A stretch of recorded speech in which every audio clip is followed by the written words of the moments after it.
Niamatpur football academy অনুকূলে throwing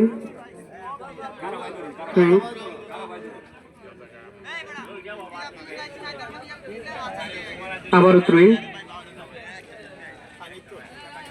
Niamatpur football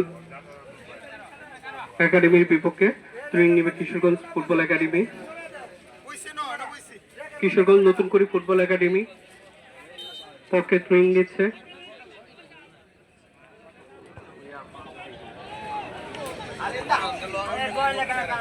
লম্বা করে পাস ছিল,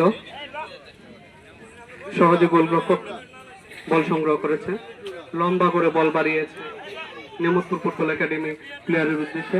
আক্রমণ নিয়ামতপুর ফুটবল একাডেমি, আক্রমণ প্রতিহত করেছে কিশোরগঞ্জ ফুটবল একাডেমি।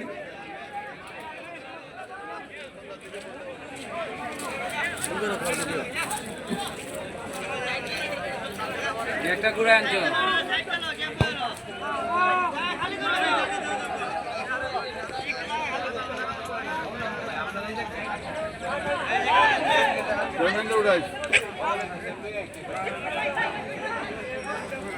আমরা 60 জন